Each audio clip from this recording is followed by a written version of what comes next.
مشرق الأنوار، منتدى السؤدد وحماه، قبلة المحبين وموطن الكرماء والشرفاء، مغرب العز بين الأمم، بلاد البربر والأمازيغ والصحراء. في الأيام القليلة القادمة بحضور معالي المستشار عقيل صالح والأخ خالد المشري سيتم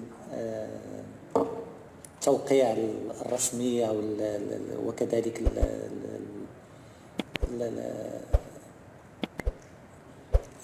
تبني هذه القوانين من قبل كذلك رئيسي الجسمين الانتخابيين في ليبيا، مجلس النواب ومجلس المستشار والمجلس الأعلى للدولة.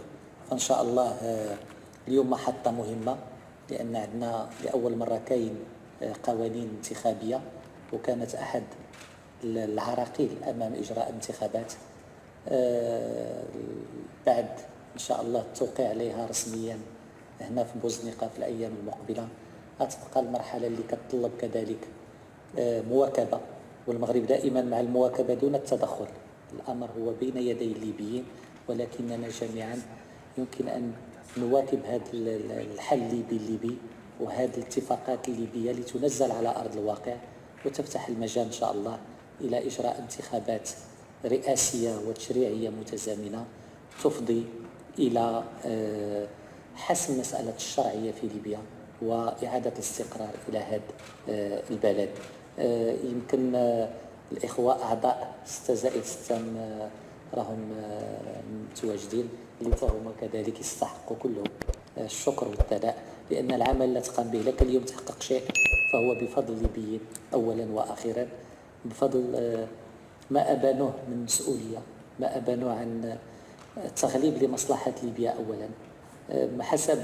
حسب ما تابعنا النقاشات كانت لم تكن سهلة، ولكن كان دائما تغليب الحكمة وتغليب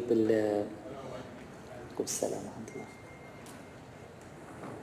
تغليب الحكمة وتغليب المسؤولية هو اللي خلى إن شاء الله توصلوا لهذه النتائج. والله احنا نتمنى ذلك. طبعا هذه خطوة مهمة جدا نحو الانتخابات، لأن الكل يرى بأن الانتخابات حل مهم في ما تعيش ليبيا من ظروف يعني سياسية يعني غير اعتيادية بصفة عامة.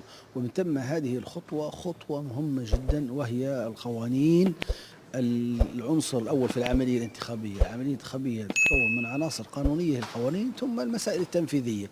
الآن هذه بالكثير من الصعوبات التي أثيرت، الآن القوانين أصبحت جاهزة، القوانين يعني تم التوقيع عليها بإجماع اللجنة، ومن ثم هي قوانين يعني توافقية نهائية ملزمة تحتاج إلى الإصدار فقط مجلس النواب، وهي حالتها إلى المفوضية للبدء بالعملية الانتخابية التي تحتاج إلى بعض العناصر الأخرى، التوافق السياسي والمسائل الأمنية والدعم المادي. هذه نقطة مهمة جدا، نقلة نوعية في المعترك السياسي وفي العملية الانتخابية. العملية الانتخابية طبعا تحتاج إلى العديد من عناصر الوعي الشعبي، المشاركة الشعبية، دعم الأحزاب، مؤسسات. أيضا أعطينا نصيب كبير للأحزاب في هذه العملية لدعمها والمشاركة. فهذه مسائل حقيقة جيدة. هي إذن هي إنجاز مهم جدا وإنجاز نهائي، ما عادش في مناقشات وما عادش ولا نحتاج إلى لقاءات أخرى واجتماعات أخرى وجولات أخرى في هذا الموضوع بإذن الله تعالى. طبعا أيضا شكرا لك، يعني حقيق علينا ابتداء وانتهاء أن نشكر المملكة المغربية ملكا وشعبا وحكومة على حسن الاستقبال والدعم الدائم واحتضان اللقاءات الليبية من الصخيرات إلى بوزنيقة 1، بوزنيقة 2، إلى طنجة، العديد من.